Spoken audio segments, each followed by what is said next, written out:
Hello, namaste. So today I just wanted to bring up this discussion of the yugas, which I briefly touched on in a different video. So the yugas essentially is this way of looking at cycles, right? And we have in Vedic tradition, we have these 4 yugas. And if we remember, everything is cyclical, right? And these cycles are always temporary. So even whatever we're going through right now is a temporary transition. And anytime we go through any transition, there's always going to be changes. There's going to be, ways that we need to adapt. We have to just kind of be flexible and adapt the best that we can and know and remember that it's temporary, and sometimes things are bigger than we are, So remembering that, knowing that we're in this kind of cyclical time period, which according to ancient Indian Vedic tradition is called the yugas. So there's 4 yugas, and this would be the Kali Yuga, the Davarpa Yuga, the Treta Yuga, and the Satya Yuga, which Satya Yuga is also sometimes called Krita Yuga. At least that's how they call it in the Vishnu Purana. So here are some characteristics of each, and I think even knowing some of these things like on a bigger scale, it kind of helps us to know where we are in time, so to speak. Even though time is an invention of man, time really doesn't exist, right? But it's just an invention that we have in order for us to organize our day, essentially. But here's some characteristics of each. So Kali Yuga is the darkest time, right? Man lives to about 100 years old. And if he didn't live, if he lived longer than that, then there would be even more misery and even more suffering, because this is the time right now that we have the most suffering, the most misery on the planet. So it would be too much. Kali Yuga is the time when people are lying, they are cheating, they are stealing, they are killing, murdering. There's a lack of knowledge. There's a lack of general common sense. There's a lack of information. There's a suppression of knowledge, which we can see even with the censorship. Even I had a video taken down the other day. It was removed for some apparent reason, and I don't know. We just keep going and look for alternative solutions the best that we can. But there's a suppression of knowledge. People are not following the yamas and the niyamas, which I will talk about in a different video. It's basically how we should be conducting our lives, satya, being truth, ahimsa, nonviolence, etc. There's disease. Disease is rampant. People are sick and they get sicker. They don't know about the human body. They're not righteous people, right? So they don't have integrity. They'll say one thing and do another. They are hypocritical.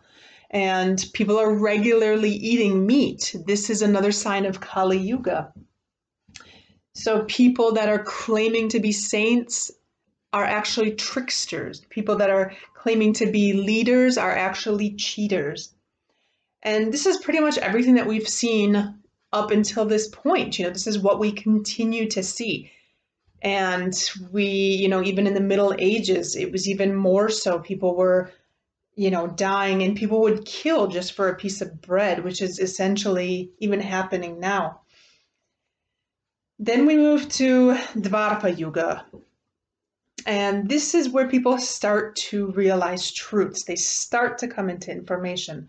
They start to have knowledge. They start to go back to the knowledge that was previously in existence, right? So they are looking for this information. They're looking for answers. They're asking more questions. They want to realize their dharma, you know, they want to know how they can live better. And there's an interest in ancient knowledge in Davarpa Yuga. Then we have Treta Yuga, which Treta Yuga is still a long ways off for us in general, but there's sacrifice, there's charity, there's truthfulness. People in Treta Yuga live to about 3,000 years old. So maybe we're moving towards that. Essentially, we are moving towards the Treta Yuga. The lands are fruitful, so they are not barren like the lands that we have now. They produce fruits and vegetables. The soil is fertile again. And the people die in order of seniority. So what we see today, for example, parents bury their children, and it shouldn't be like that. In Treta Yuga, there will be death by seniority, which means that the parents will die, and then the children, they will become parents, and then they will die. So it will be the grandparents, the parents, the children. No parent would have to bury their children, essentially, is what I'm saying. And then after the Treta Yuga is the Satya Yuga, or the Krita Yuga. And this period of 4,800 years, actually, people will live the entire period. They will live the entire Yuga during that time. And this is the period where Dharma is a natural thing. It is a period of sattvic activity. People are, intelligent. They are healthy. So these are just the 4 periods of time. And I'll briefly go through the times, even though it's kind of hard to follow perhaps, and I admit maybe I'm not the best at explaining the times of the yugas, because there is still a lot of confusion surrounding it, and even different texts that you read have different information. So not necessarily different, but they've calculated the time periods in different ways. So essentially how it works is we have this Maha Yuga, which is a period of 12,000 years as we go through each of the yugas. And what happens is we were at Satya Yuga, and then we came down to Treta, and then we came down to Davarpa, and then we came down to Kali. And then Kali essentially repeats itself as we move back up the cycle, right? So then we have Kali, Davarpa, Treta, Satya. And then this entire period is 24,000. So this is a cycle. And each of those 12 prior to that is the Maha Yuga. So essentially a great yuga. And we have 48, and I'll put a slide here with the calculations.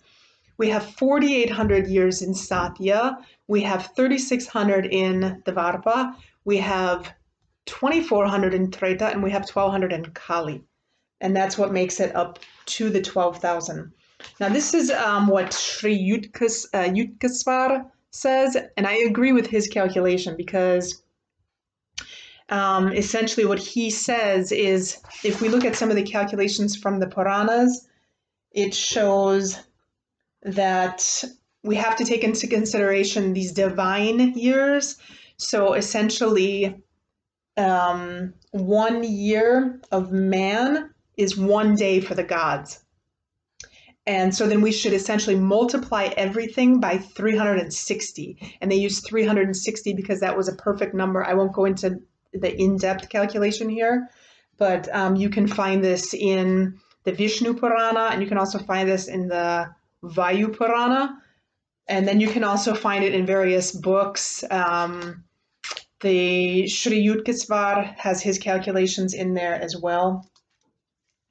So you can definitely, you can download these. I'll put links to these below if you want to do your own calculations. But essentially, so if we did this and we multiplied everything by 360, we would get this astronomical number. For example, Kali Yuga would be lasting for 432,000 years.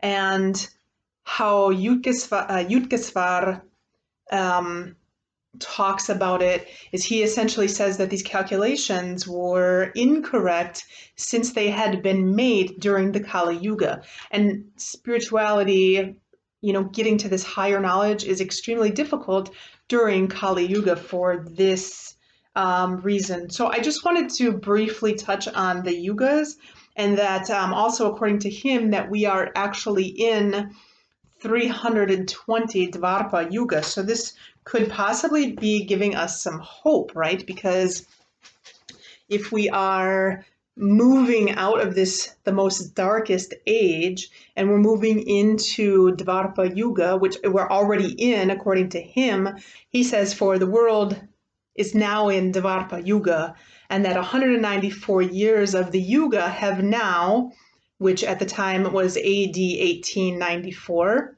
passed away, bringing a rapid development in man's knowledge. So this could give us hope, right? If we know that we're moving out of this Kali Yuga, which is the darkest time in, as a planet, as a whole, and we're moving towards this golden age, eventually something has to get better, right? And even everything that's happening right now that we see in the world, there's a lot of not so much hope. However, we have to see things, we have to take things day by day, really, and just know that it's temporary, whatever it is, and know that there's not so much that we can do. We can only do what we can do, right? But whatever is going to happen cyclically is going to happen. Some of these things are out of our control, and we don't have all the answers, even though we think that we have all the answers. We think we know what's going on. We really know very little about the planet we live on and who's controlling what. And this brings me to this photo that I want to show. This is essentially where we are with respect to the rest of the universe. And we see here we are essentially a speck. In fact, the Milky Way is a speck. And there's this huge other part of the universe out there. And we think that we have all the answers. We think that we know what's going on in our own little world and everything, but we really don't know anything. And we can only take things day by day and see how things unfold, really. Take everything as a learning experience, try to live in the best way that we can, and try to be the best version of ourselves that we can be, because essentially that is what's going to make the world an easier place to live in. If we think about the last 50 years or the last 100 years, just the behavior of people, how it's deteriorating, how it has deteriorated, how it continues to deteriorate. What if now we start to make the changes and we can start to improve our own lives? If we're happier, then naturally it's going to reflect and it's going to touch somebody else's life. It's going to have a ripple-like effect. And that's really all that we can do, is how can we live in a better world, And if we take some of this ancient knowledge into consideration, we can look at ancient texts and we can, study these texts and try to make sense of the world that we live in as much as possible, and maybe have some hope moving forwards towards the future. So I hope that helps. Let me know if you have any questions, comments, and have a good day. Namaste.